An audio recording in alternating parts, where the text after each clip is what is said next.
Bienvenidos a todos y todas a la inauguración del año académico 2021 del Magíster en Gobierno y Gerencia Pública del Instituto de Asuntos Públicos de la Universidad de Chile. Hoy tenemos el honor que nos acompañe la profesora Norma Ricucci, quien es profesora titular de la Escuela de Asuntos Públicos y Administración de la Universidad Rutgers, Newark, en Estados Unidos. La profesora Ricucci dará la conferencia magistral Una mirada a la diversidad de género en el empleo de Estados Unidos.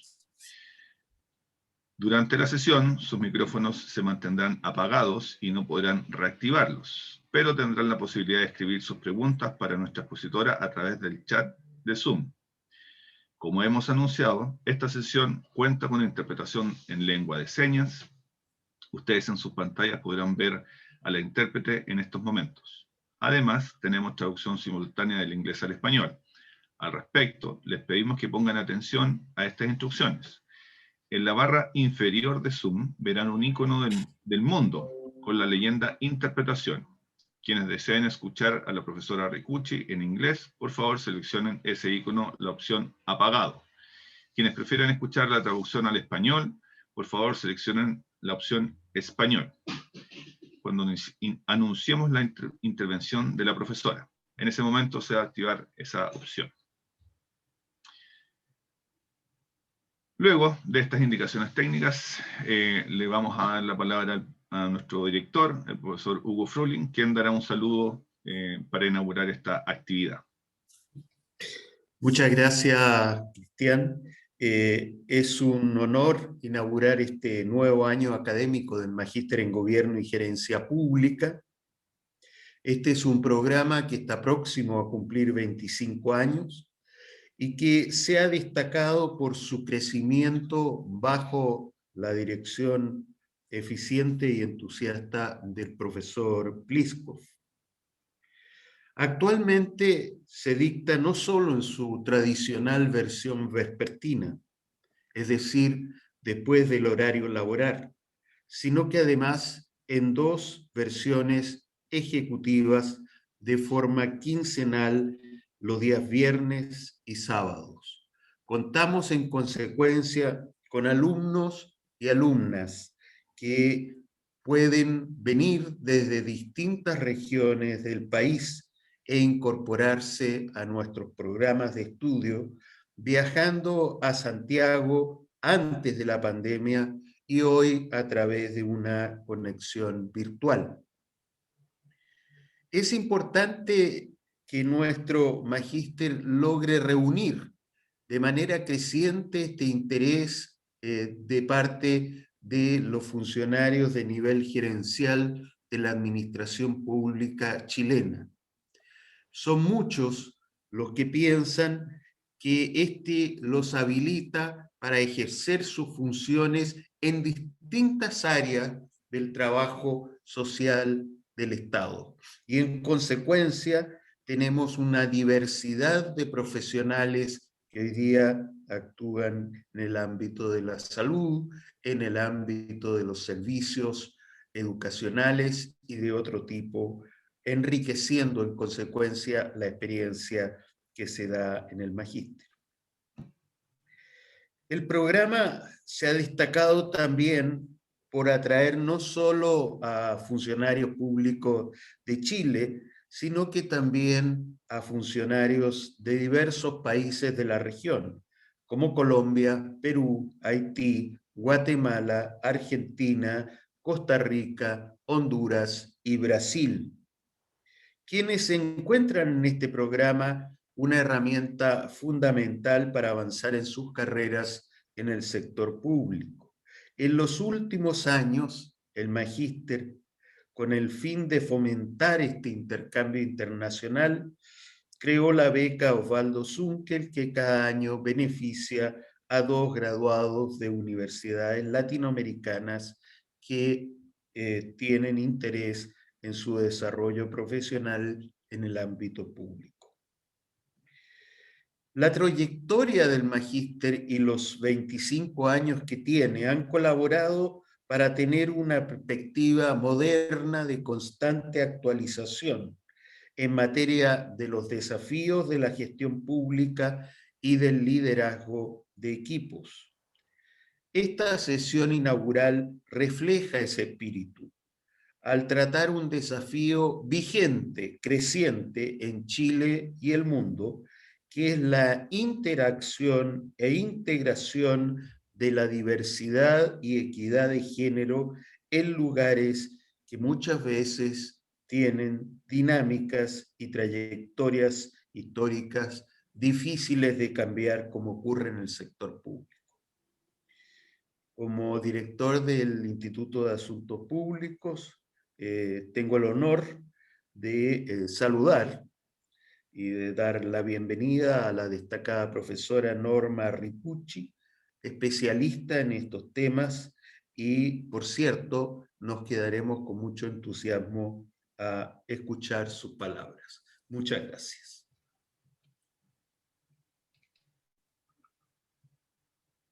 Muchas gracias, director.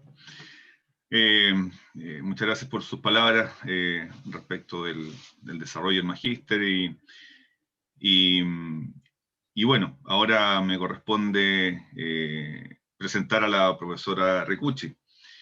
Antes de darle la palabra para su presentación. Para aquellos que no conocen la trayectoria de la profesora Ricucci, como ya les señalaba, ella es profesora de la Universidad de Rutgers, Newark. Tiene una licenciatura en Administración Pública en FIU, Florida International University, además un máster en Administración Pública en la University of Southern California, muy buena universidad por lo demás, y recibió su PhD en Maxwell School of Citizenship and Public Affairs, en la Escuela Maxwell de la Universidad de Syracuse. Su tesis doctoral se tituló Sindicatos y los patrones de empleo de mujeres y minorías en el gobierno local, lo cual habla que la profesora ha venido desarrollando una carrera de investigación en términos de modelos fundamentales sobre inclusión y diversidad en la gestión pública. Su trabajo no solo es importante para los practitioners, para la gente que desarrolla la gestión pública, sino que también es un trabajo fundamental para quienes nos dedicamos a la investigación. Solo para dimensionar el impacto del trabajo de la profesora Ricucci, si uno va a Google Scholar, tiene más de 5.000 citas en su colección de trabajos, destacando, por cierto, el texto How Management Matters, sobre los burócratas del nivel callejero, y también el texto fundamental sobre estudios de la administración pública, Public Administration, Traditions of Inquiry and Philosophies of Knowledge.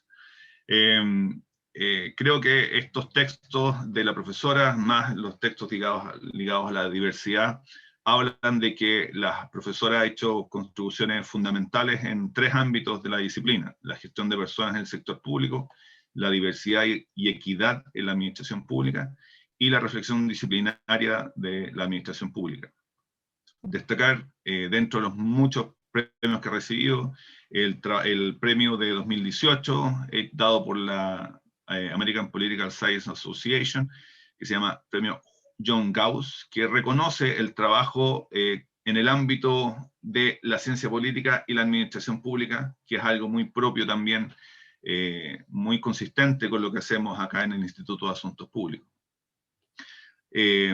Para nosotros es un tremendo honor tenerla acá en esta comunidad académica. Creemos que su trabajo no solo es importante, sino relevante en esta región. En América Latina en general, la inclusión no se han desarrollado mucho. En nuestro instituto, la profesora Figueroa, Vergara, son algunas de las pocas que se dedican a estudiar los temas de género, inclusión, diversidad en la gestión pública y las políticas públicas. Por lo tanto, escuchar a alguien como la profesora Ricucci va a ser tremendamente importante. Creo que un aporte no solo para nuestro país, sino que también para la región. Así que con eso les reiteramos que podemos hacer preguntas a la profesora a través del chat, y nosotros vamos a recoger esas preguntas y se las haremos llegar a la profesora. También, antes de darle la palabra a la profesora Ricucci, les recordamos que quienes quieran escuchar la traducción al español deben ir ahora al botón Interpretación en la barra inferior de Zoom y seleccionar la opción español. Quienes prefieren escuchar a la profesora en inglés pueden ir al botón de interpretación y seleccionen la opción apagado. Así que, nuevamente agradeciéndole a la profesora Ricucci, le damos la palabra para escucharla.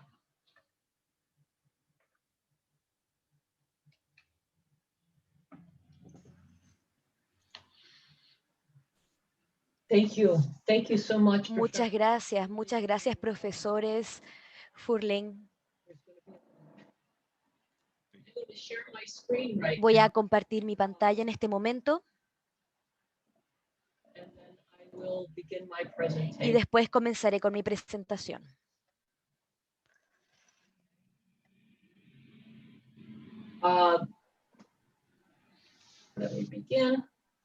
Vamos a comenzar. Muchas gracias por invitarme, profesor Spliskov, también al profesor Fruling y también a mi ex alumno presente en este panel, que fue uno de mis mejores alumnos en la Escuela de Asuntos Públicos y Administración. Así que estoy muy agradecida por esta oportunidad. Parte de mi investigación se enfocaba principalmente en la diversidad en el sector público. Y hoy voy a hablar un poco de la diversidad de género en la fuerza laboral del sector público de Estados Unidos. Esto se encuentra en mi libro Diversidad en el sector público de Estados Unidos, que va a salir pronto. Obviamente, la importancia de la diversidad de género se puede ver en un número de características: la igualdad, la justicia, la equidad, la libertad económica, la justicia económica, la participación ciudadana mediante representación. Estos son aspectos significativos de la diversidad de género en una organización. La organización de género va más allá de solamente la organización. Hay valores democráticos que se asocian con la diversidad con respecto a la equidad social. Esto va a asegurar una perspectiva distinta y que se incluyan diferentes experiencias dentro de una organización. Va a mejorar la toma de decisiones y la redacción de políticas.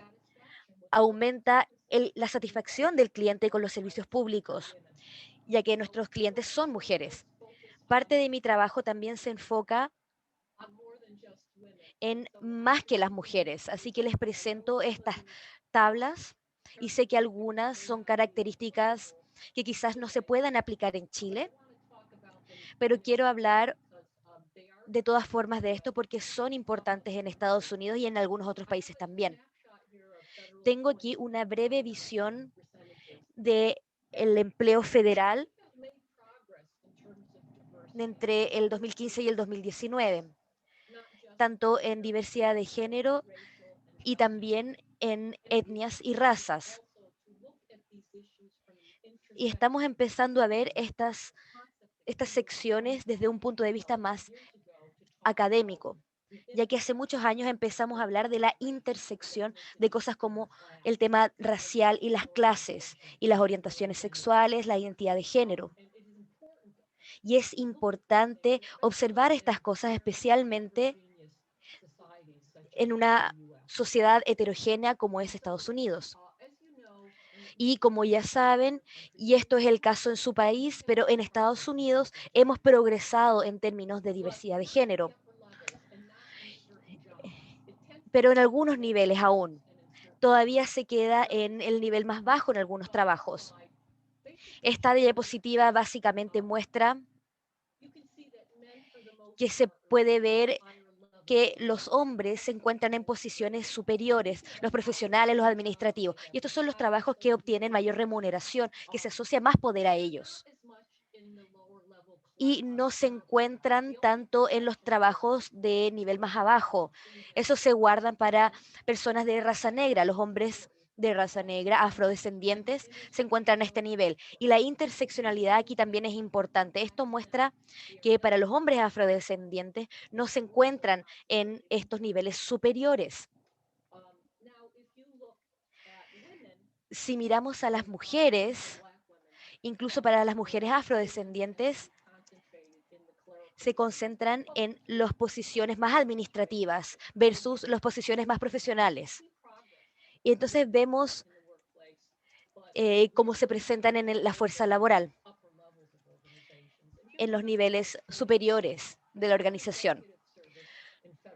Estos servicios en el gobierno federal, estas son las posiciones del nivel superior en el gobierno federal. Hay posiciones que redactan políticas públicas, que tienen más poder, que tienen más remuneración. Y como se puede ver aquí, estos trabajos entre el 2013 cambiaron muy poco. Estos trabajos tienden a ser llenados por hombres. Tenía otra diapositiva, pero esto no es tanto el tema, que los hombres blancos ocupan más posiciones de poder. Si vemos a los salarios en los distintos niveles del gobierno federal, entre estos años, 2010, 2015 y 2019, aquí tenemos apuntado, y esto es importante para nosotros en Estados Unidos, si miramos a los afrodescendientes y miramos el género aquí, se puede ver que las mujeres afrodescendientes han ido aumentando más que los hombres afrodescendientes, porque ese es un factor importante, porque esta es una categoría que en cualquier otro periodo de tiempo se observa que las mujeres logran menores remuneraciones que los hombres en todo sector de tiempo. Y esto pasa en Estados Unidos. Hoy las mujeres ganan mucho menos que los hombres. Y esto también se puede traducir en el capital humano, que es un reflejo de la experiencia laboral. Mucha investigación de esto tiene que ver con la interpretación de los empleadores y las mujeres que entran y salen de la fuerza laboral, tienen hijos y los crían, y eso sirve como una justificación que les pagan menos a las mujeres. Y también tiene que ver con el sesgo. Y también van a seguir ganando menos dinero que sus contrapartes masculinas. En términos de gobiernos estatales, es importante ver esto una vez más porque hay altos porcentajes, y esto es solamente relacionado para Estados Unidos, una gran cantidad de población latina trabaja en puestos de administración pública, y se puede observar que las mujeres ganan menos que los hombres. Este es el ítem al que yo me refería anteriormente. Las mujeres también no las encontramos en posiciones superiores, por ejemplo, en los servicios uniformados como las fuerzas policiales, bomberos, gendarmes. Y como ven aquí, quise apuntar, esto muestra el nivel de segregación. Las mujeres no logran obtener trabajos en estos sectores, independiente del tamaño de la ciudad. Sigue siendo muy bajo. Y mientras más baja la población, aún menos mujeres presentes en este tipo de trabajos. Los trabajos de informática, se predijo en los 90 que para la década de los 2000, entrando al siglo XXI, las mujeres progresarían mucho más en obtener trabajos en informática. Esto no es necesariamente verdad. El año 2014 pudimos observar que en los trabajos de informática las mujeres conformaban alrededor del 25% en total. Y aquí están las diferentes categorías y pueden ver las diferencias en las composiciones de hombres y mujeres, arquitectos de redes computacionales hacia abajo. Lo otro interesante es que esto no importa qué título de trabajo tenga, la remuneración de las mujeres sigue siendo menor. Aquí vemos en verde a los hombres, en rojo las mujeres, y se puede ver en la línea cómo se separa esta brecha, y la inequidad de pago se puede observar ahí visualmente. Había una expectativa de que las mujeres hubiesen tenido más acceso a estos trabajos. Y podemos observar aquí, entre el 2010 y el 2019 no hay muchos cambios.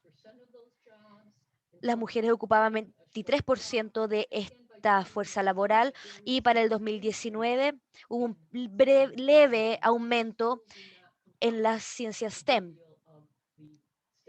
No aumentó mucho, sino que predominantemente ocupan estos trabajos los hombres. Otro problema que sigue existiendo, y esto quizás es parte del movimiento que se ha presentado, hay temas culturales, temas sociales. Tengo familia en Italia y les he hablado de estos temas y algunas veces dicen, bueno, los hombres van a ser hombres. Y tengo que decirles, bueno, no en Estados Unidos, hay leyes, tenemos políticas, es una cultura distinta y hay que considerar esto porque la cultura de una nación es importante. Y en Estados Unidos tenemos leyes que prohíben el acoso sexual. Esto muestra la estadística de 1994, las mujeres que experimentaban este tipo de acoso en trabajos federales y es un problema que también ocurre en hombres y mujeres. Los hombres no lo informan tanto y eso también es un tema cultural en términos de los hombres y su posición en nuestra sociedad no van a informar cualquier tipo de acoso. Esto básicamente muestra a nivel federal, muestra los estudios que se están realizando en estas áreas, en estudios culturales, porque se encuentran en estas organizaciones dominadas por hombres, donde vemos una alta densidad de este fenómeno.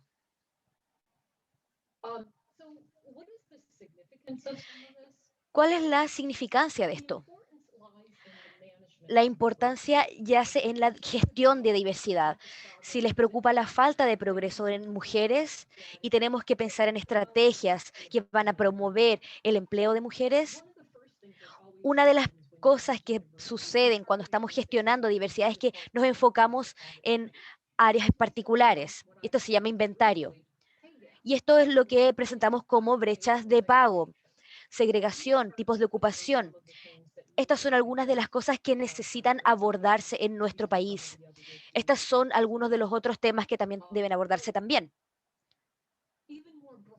Incluso de forma más amplia, las necesidades de cambios culturales, institucionales y estructurales, los sesgos de género, eso es importante. Es importante para nosotros también en términos de raza.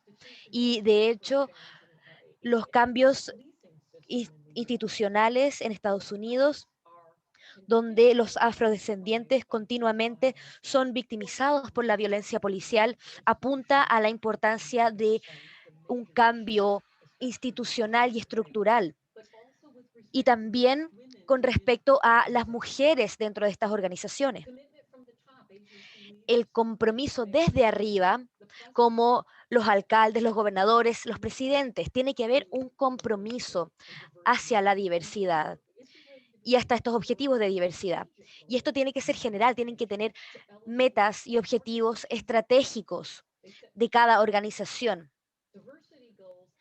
Las metas y objetivos de diversidad tienden a no estar integradas a las metas generales y eso es crítico. Si quieren progresar, si no, no sirven estos servicios. La responsabilidad. Si están interesados en este tema, hay que hacer que los líderes se hagan responsables. Aumentar oportunidades de promociones. Vemos progreso en esto, estoy hablando de progreso en Estados Unidos, como mencioné anteriormente. Hemos observado progreso en términos de integración de raza y género en los niveles más bajos, pero hay que ver a los diferentes criterios para que estas promociones sean precisas, justas y sean relacionadas con el trabajo. Entregar oportunidades de capacitación y derribar estas barreras que se llaman pisos pegajosos, techos de vidrio, paredes y acantilados. Esto es algo que una colega desarrolló como el techo de vidrio. Y estas son barreras que tradicionalmente se ven como de resistencia y se escala a segregación ocupacional que se divide de forma de género. Los hombres son promovidos mucho más rápidos a puestos de liderazgo que las mujeres. Los pisos pegajosos hacen que las mujeres se queden estancadas en estas posiciones menores. Los acantilados de vidrio es algo nuevo, es una nomenclatura nueva. Después de que rompemos este techo de vidrio, las mujeres se ponen en posiciones de liderazgo superiores. Y cuando ocurre un fracaso, las mujeres líderes son culpadas y se caen de este acantilado, ¿no? Erradicar acoso sexual y microagresiones. Las microagresiones son más sutiles y a veces no son intencionales, pero son estas cosas que pasan diariamente y donde se encuentran insultadas. Vamos a volver a eso. Esto está tipificado en la ley. A la mujer se le da el beneficio de la duda en la legislatura de Estados Unidos. Todos estos fenómenos no bien recibidos, citas, cartas, llamadas telefónicas, materiales, cualquier fenómeno o interacción de naturaleza sexual. En general, la cultura que se asocia a esta nación. Cuando se invade el espacio personal, cuando hay tocaciones no bien recibidas o invitaciones sexuales desagradables, las bromas, los comentarios, las preguntas de tono sexual. Por ejemplo, pasan aquí en culturas, que en otras culturas pueden ser vistas como infantiles, pero esto está tipificado dentro de las leyes y a la mujer se le da el beneficio de la duda. Las microagresiones también se puede ver en términos de comunicación, referirnos a él para hablar de todos. Y estos fenómenos básicamente indican que la experiencia masculina es más importante y la femenina es más invisible. También es importantísimo reconocer a las partes LGBT, etiquetar, por ejemplo, a una mujer como una perra y se describe a la contraparte masculina como un líder poderoso. Esto indica una microagresión. Estos son los comentarios sutiles que se llaman microagresiones. Es algo que se vuelve mucho más interesante en términos de investigación de organizaciones y organizaciones públicas. Obviamente, la capacitación es clave, pero lo que es interesante es que estas capacitaciones a veces es algo que ocurre una sola vez. Uno puede estar 30 años en una organización y obtuvo una sola capacitación con respecto a esto. Y esto también pasa en las universidades. En mi universidad, por ejemplo, uno tiene que asistir a capacitaciones de acoso sexual una vez al año. Y esto se hace en el computador, pero es una forma de atacar este sistema. Entonces, vemos escenarios, diferentes fotografías, diferentes videos y después se hacen preguntas.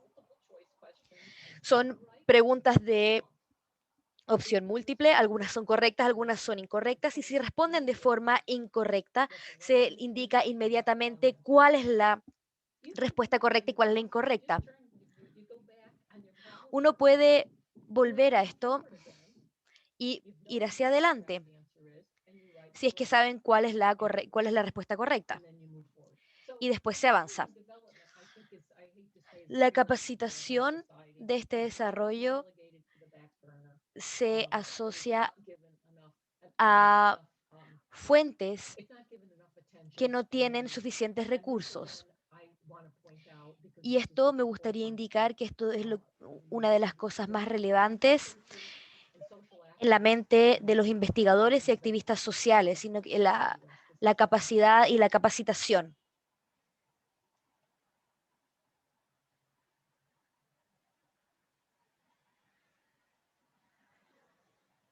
Gracias, I appreciate it. Thank you for your time. Muchas And- gracias, aprecio mucho su tiempo. Ahora vamos a recibir preguntas, espero poder responderlas and welcome any discussion as well. y cualquier tipo de discusión también. Muchas gracias. Muchas gracias, profesora Recucci. Thanks for your presentation. Ahora vamos a recibir preguntas, My pleasure. comentarios que las y los colegas tengan. Así que yo tengo una pregunta, pero creo que lo responsable es dejar al resto para hacer preguntas.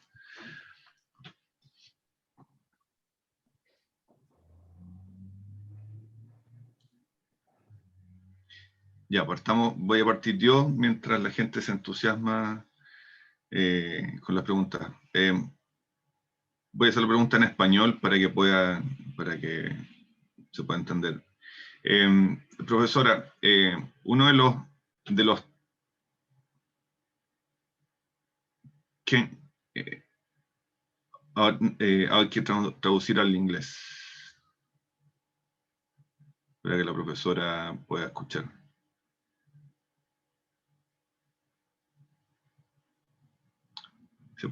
¿Se escucha la traducción? Sí. Ya. There, I couldn't unmute myself. For some reason, I wasn't able to do that. Now I'm not on mute, so I can hear you, but I wanted to be able to respond. Ya. Thank you. Hago la pregunta en español y la traduce. Lili, ¿se podrá? La pregunta es, uno de los grandes desafíos de las administraciones públicas en América Latina es incrementar el mérito, mejorar los mecanismos de ingreso. Tenemos dentro de los invitados en esta conferencia mucha gente del servicio civil, y claramente uno de los grandes desafíos que tenemos en Chile y en América Latina en general es instalar más prácticas de mérito. Cuando se habla de mérito, naturalmente se instalan prácticas de no inclusión, llamémoslo así, puesto que el mérito claramente pone a la gente en distintos lugares. ¿Cómo poder abordar la discusión sobre mérito y sobre inclusión en las reglas, por ejemplo, de ingreso, por ejemplo, de promoción dentro de las administraciones públicas, a partir de su experiencia? That's an excellent question because it continues to be asked even in the U.S. También en Estados Unidos. Y es interesante porque cada vez que hablamos de diversidad, al menos en Estados Unidos, tenemos preguntas como ¿qué pasa con la palabra mérito? ¿Y cuáles son los pasos? Si es que queremos la diversidad, de alguna forma queremos interrumpir el mérito o eliminarlo o aminorarlo, las competencias, si es que se puede decir así. El problema principal en Estados Unidos es que los exámenes de mérito son sesgados, ya sea exámenes escritos u orales. En el gobierno federal los exámenes son orales. Entonces, para los ejecutivos superiores que hablé anteriormente, no son escritos, son orales. Entonces, ¿qué pasa con esos exámenes orales? Son estas entrevistas, ¿no? Donde los hombres no quieren dejar entrar a las mujeres. Parte del problema, y lo hemos visto en la investigación también, es que al contratar autoridades, las personas encargadas de contratar autoridades quieren contratar gente que se parezca a ellos. Los hombres quieren contratar a hombres. Es así de simple. Pero va incluso más allá de eso, porque algunos de los exámenes se crean, por ejemplo, los exámenes para los servicios uniformados. Por ejemplo, hablé de las mujeres policías, no hay muchas, crean un escenario donde la parte física especialmente se establecen para que sean más difíciles para las mujeres, cuando sabemos que incluso en el ámbito policial no hay tanta fuerza física que sea requerida. De hecho, se puede ver lo que recientemente hemos observado en los últimos 2 años. Los oficiales están más dispuestos a sacar sus armas que a utilizar fuerza física, así que no se trata de la fuerza física. Lo otro que hablamos cuando hablamos del mérito, y esto es más un tema en la base de raza y etnicidad, porque los latinos, por ejemplo, en nuestra sociedad todavía son muy discriminados. Entonces, cuando tenemos exámenes de mérito para clasificaciones laborales, esto es un gran problema para los gobiernos locales. Estos trabajos son sesgados culturalmente y esto no significa que uno no pueda tomarse el examen y traducirse al español. Y eso arregla el sesgo. No, se trata de preparar a las personas para oportunidades iguales con las herramientas y habilidades necesarias para que les vaya bien en esos exámenes. Si discriminamos y si hay sesgos contra los latinos y los afrodescendientes en nuestra sociedad en términos de educación y obtención de la educación, básicamente es darles a los blancos la respuesta de los exámenes y no darle al resto las respuestas. Y el hecho, eso no es mérito. Entonces, cuando las personas fallan en estos exámenes y por una razón los contratan, automáticamente lo que surge en la discusión, en la fuerza laboral, en los trabajos es, oh, se bajó el estándar para esta persona. Y eso no es preciso, no tiene que ver con los exámenes. Lo que nos dice es que tenemos que reevaluar esto, reevaluar todos estos exámenes y pensar qué es lo que hacen estos exámenes y si es que realmente miden el mérito y las competencias. Eso es una excelente pregunta y es aún algo que abunda en las prácticas y en la teoría en nuestro campo. Gracias, gracias por esa pregunta. Tenemos un par de preguntas referidas, una pregunta sobre personas trans. Si existen avances a propósito de la obtención de cargos en comparación a personas no trans, vale decir, cómo se aborda el tema en la regulación y en las prácticas también en Estados Unidos. Y también hay una pregunta similar a esa que guarda relación con la experiencia, lo que ha pasado en la integración en el ejército de Estados Unidos de personas transgénero, transvesti, qué sé yo. Sí, ¿cuál ha sido un poco la experiencia sobre eso? ¿Cómo se han preparado? ¿Cómo las organizaciones han abordado esa experiencia? ¿Y qué enseñanzas, qué aprendizajes han sacado de eso? Y la segunda pregunta guarda relación con las capacitaciones. Usted mencionó la capacitación online, ¿cierto? Pero ¿cuál sería un diseño apropiado o interesante o útil o significativo para capacitaciones en este ámbito?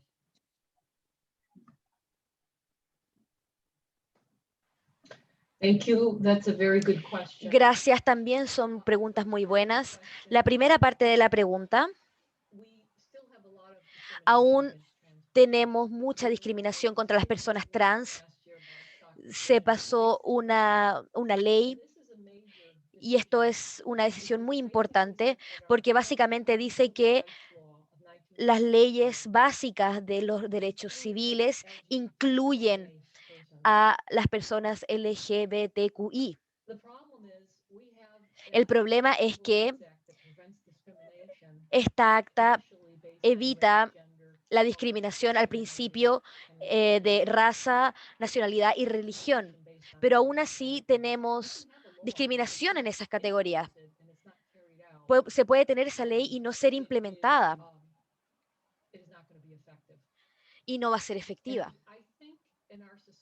Y creo que en nuestra sociedad, al menos a partir de los estudios y de las encuestas del Instituto Pew, que se acepta más hoy en día que incluso hace 20 años, se acepta más a las personas gays o lesbianas, pero aún hay un poco de rechazo hacia una persona transgénero.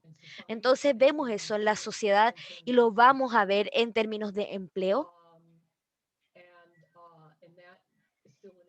Y eso sigue siendo un tema que es importante en términos de práctica y estudios.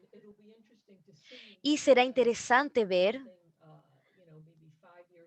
algo quizás dentro de 5 años, siguiendo el estudio de esta área, a ver si hay algún impacto. En términos del ejército, hubo un gran retroceso con el gobierno de Trump, ni siquiera le voy a decir presidente. Él nos retrasó mucho y rechazó muchas de estas medidas que recibían a las personas transgénero en el ejército. Y eso fue un retroceso importante. El presidente Biden nos está volviendo a incorporar estas medidas, pero todavía hay problemas, porque aún hay personas que hacen preguntas irrelevantes como, bueno, ¿qué pasa con las unidades de baño? ¿Podemos dejar que las personas transgénero usen un baño de hombres o de mujeres? Y esto es simplemente, es no entender el tema. Es una tontera porque las personas no entienden que las personas transgénero no entienden cuál es el proceso. Hay que entender que las personas, las mujeres trans, por ejemplo, sienten vergüenza de su cuerpo. No van a entrar a un camarín de mujeres en un gimnasio y quitarse la ropa. Eso es lo que a todo el mundo les preocupa. Sienten vergüenza de sus cuerpos, no van a entrar y cambiarse de ropa. Y lo mismo con los hombres transgénero.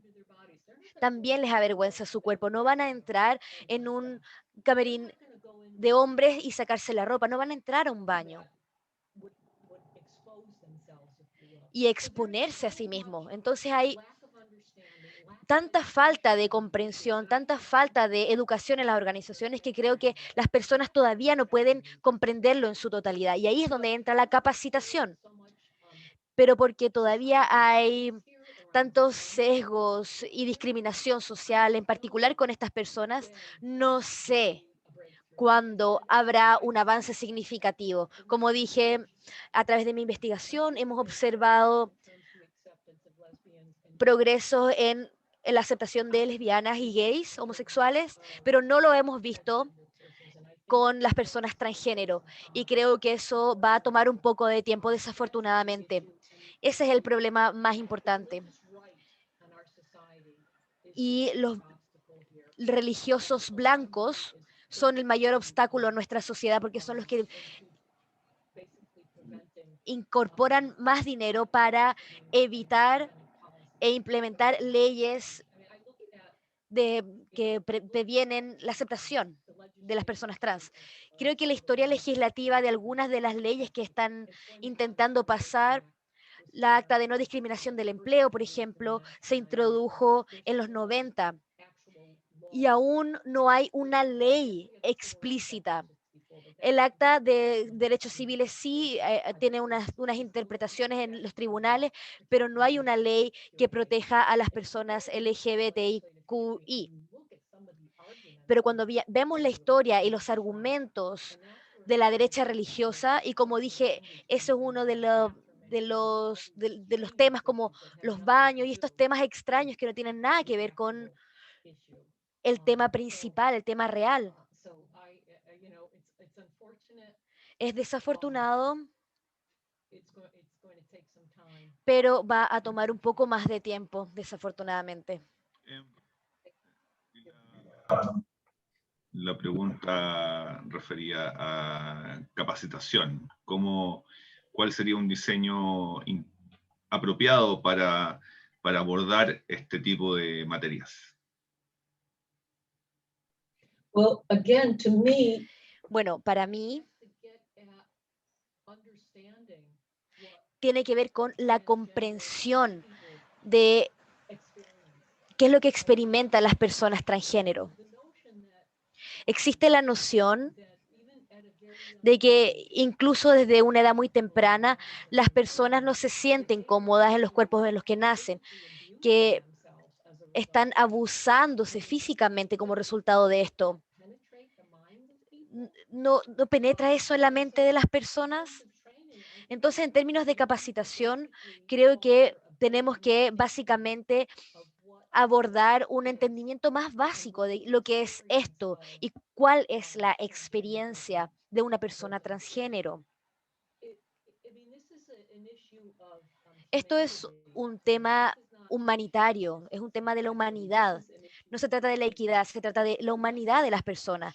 Y mientras menos cambiemos el paradigma en términos de cómo pensamos con respecto a este fenómeno, no vamos a tener programas de capacitación que puedan abordar este tema. Odio decir esto, pero estamos muy atrás todavía. Así que muchas gracias por la pregunta. Me gustaría ser más optimista. sorry.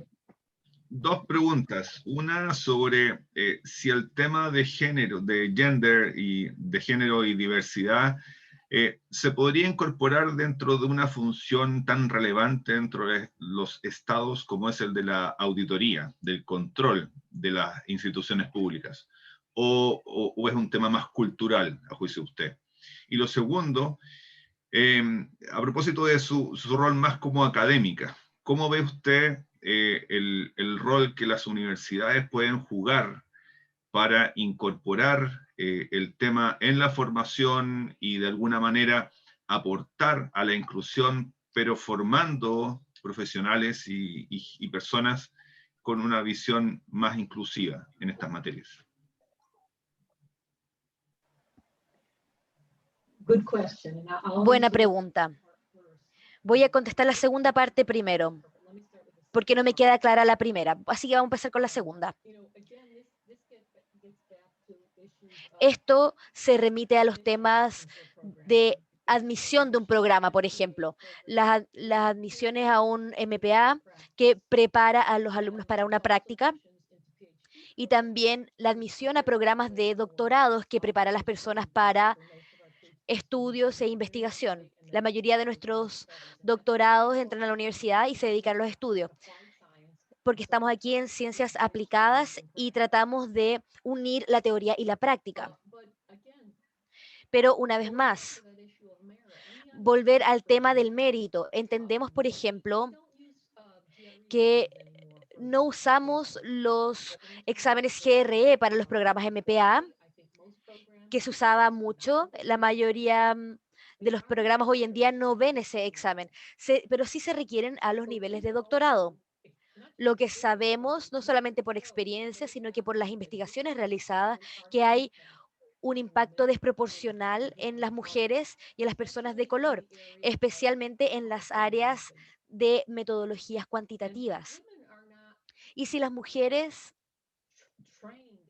no son capacitadas en métodos cuantitativos y les enseña a evitarlos y no a hacer cálculos, no a hacer álgebra, no a hacer matemática, no les va a ir tan bien que sepamos en los exámenes cuantitativos. Cuando yo era directora del programa de doctorado en una universidad en Albany, tuve que revisar esto porque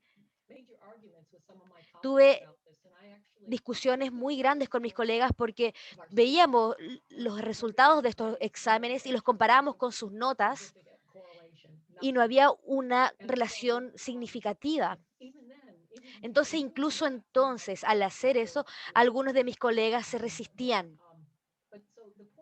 Entonces, el punto es que uno hay que mirar a las personas de forma holística, no se trata del número, no podemos juzgar a una persona por un número en un examen.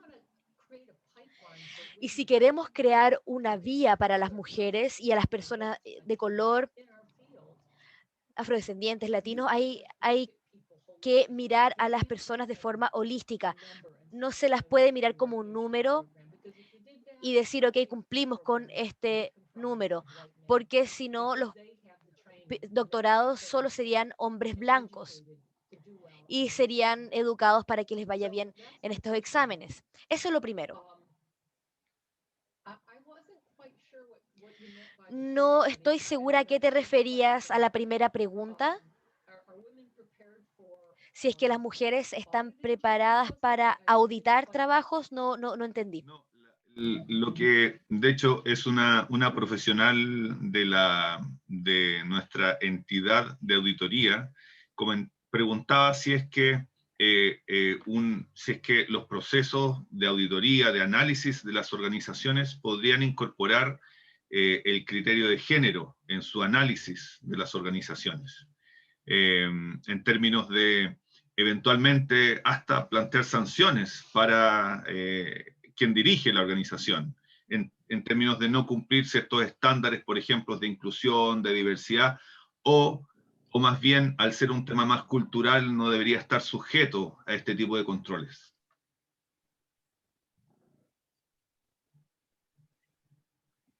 Yes. Sí, reminds me, this question. esta pregunta me recuerda a lo común que es el tema del género, que tiene un significado distinto en Estados Unidos. No voy a ir en ese tema, pero el gender mainstreaming o asumir que todos tienen el mismo género en Europa a través de la Unión Europea, se están creando medidas para organizaciones que contraten cierta cantidad de personas y en algunos casos el 50%. Y muchos de estos productos no necesariamente van representativamente en todos los niveles. No hay mujeres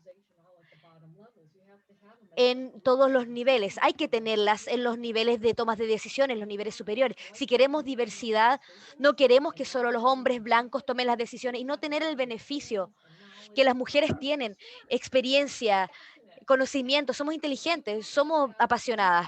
Tenemos que tener estas experiencias y esta información al momento de tomar decisiones en una organización.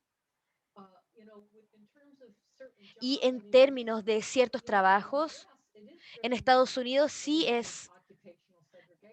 se trata de segregación ocupacional, donde las mujeres, por ejemplo,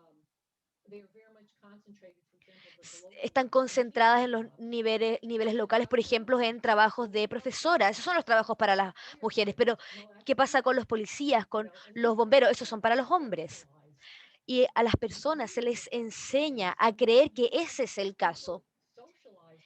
Y cuando se sociabiliza esta información, esencialmente están socializando nuestros trabajos a otros trabajos. Entonces, si crecemos en Estados Unidos, una mujer nunca va a decir, bueno, quiero ser bombero, nunca quiero ser policía. Las mujeres van a decir, quiero ser profesora o enfermera. Hay algunas que dicen que quiero ser presidenta, así que gracias a Dios por Kamala Harris. No quiero ponerme política, pero yo la apoyo mucho a ella.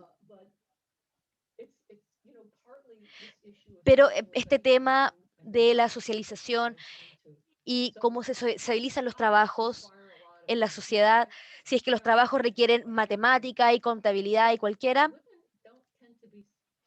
las mujeres no les enseñan a pensar que esos trabajos son para ellas. Entonces tenemos mucho trabajo por hacer aún. Pero eso es parte del problema. Incluso los países europeos que tienen la transversalización de género y ocurre este fenómeno de la segregación ocupacional. Perfecto, muchas gracias. Thank you. Bueno, Thank you. Por la hora ya no podemos responder varias de las preguntas que quedaron ahí, pero le queremos dar la palabra a la profesora para que dé un saludo final y luego de ello ya terminamos la actividad.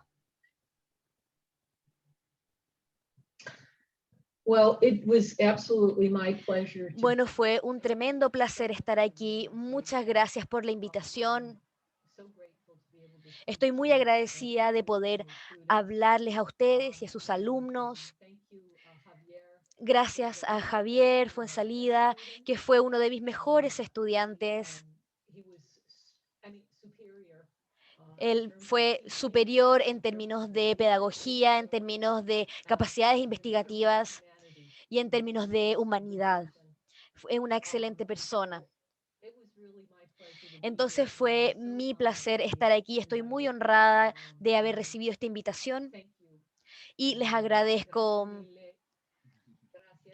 Muchas gracias. Y gracias por participar también. Thank you for your time and your thoughts and your and also for your example. Conocimiento y por ser un ejemplo para nosotros como académicos. Es importante tener ejemplos. Creo que su trabajo y toda la historia ha sido muy potente para muchos de nosotros. Así que muchas gracias por eso también. Así que bueno, terminamos de esta manera la actividad y bueno, esta es mi última actividad como coordinador del magíster, así que muy contento de terminar de esta manera mi rol y les deseamos todos un feliz día y que tengan una muy buena semana. Saludos a todos. Thank you. Chao, chao. Chao. Gracias. Thank you, Javier. Un bacio. Un abbraccio forte. Gracias. Ciao.